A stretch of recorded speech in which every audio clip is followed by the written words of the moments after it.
The guy you're about to meet is like everybody's favorite grandpa. He makes me feel like a kid again. When you're around him, he listens to you, he likes you, he wants to know what you think. His name is Frank Moore.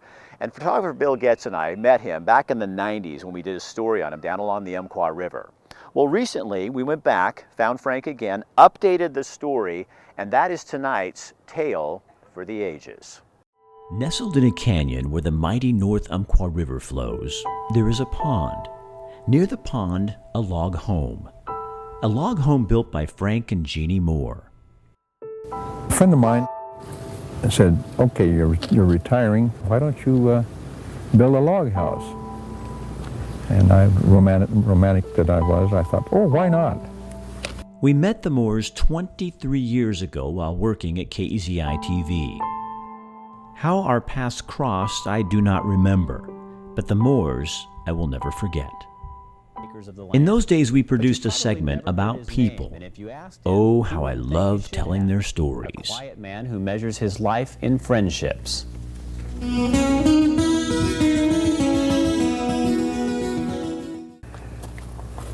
took a chainsaw and ripped every log flat on top.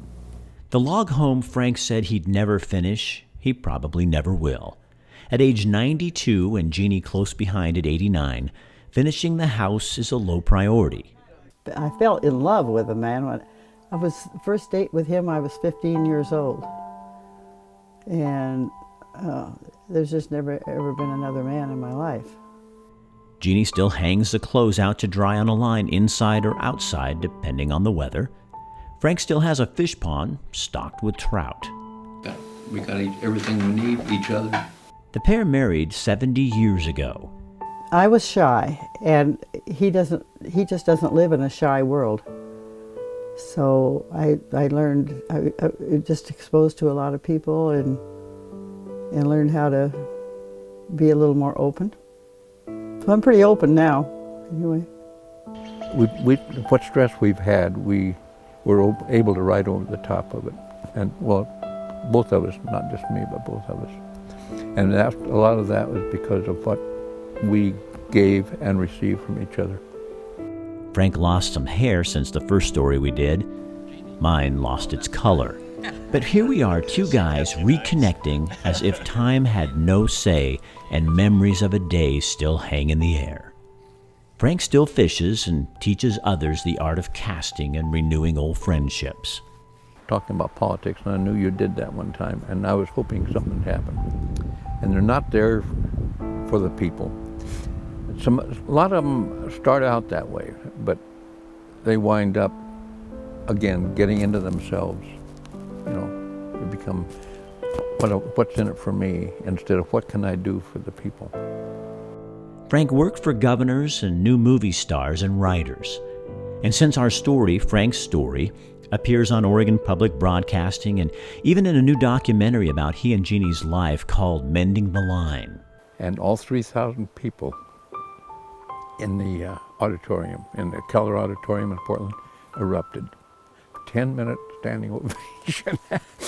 And there were 8 million, I think 8 million people or something like that watching on what Twitter or something, I don't know. And there were so many hits that it knocked it off the air. So that was really, really something, I'll tell you. Spending time with Frank, you may not remember everything he says. I'm grateful for my life. I'm grateful for what I have received. Or how he casts a line. Here, I'll lean down. No, that's right, get up there. Let me do it. You just follow me this time. But what you do remember is how he makes you feel. This is just moving. You want that line to straighten out and back before you come forward. Live for other people as well as yourself. Frank and Jeannie Moore connect with people. But things that happen in your life that you think are the end of the world, you just go on. You see what new direction you find in it. Jeannie gives me so much. She does. She just gives me so much joy, and I don't know. My life is so fulfilled. Love is more than a word to the Moores. It's an action, and they don't preach it. Instead, they live it. Yep. And God, life can be good. Life can be good if you let it. So many of us in life seem like we strive too hard, and when we do, sometime we destroy the very thing that we should be receiving in life. And whether it be in marriage or work or anything else, you do the best you can without killing yourself. I will probably never get to tell another story about Frank and Jeannie Moore, even though Frank says he will live to 110. What would you want to do tomorrow? And I had used just one word: live. Frank understands he's not the author of his life, and endings are in the hands of someone mightier than he. I like a simple life, I'll put it that way. I like a simple life. And out of that simple life, one of the greatest gifts is, as I said earlier, is the gift of friendship.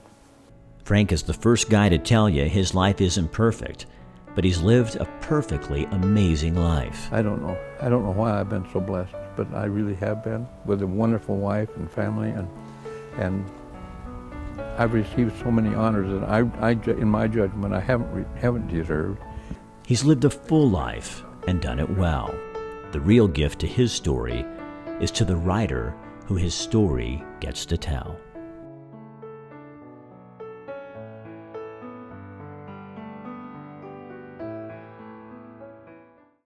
Still together. Pretty fortunate. We still, we know we're blessed. We know it, but, and of course we know too that we're in the twilight years. He's 92, I'm going to be 90, and we just put on this wildflower show, and I tell you, we're both tired.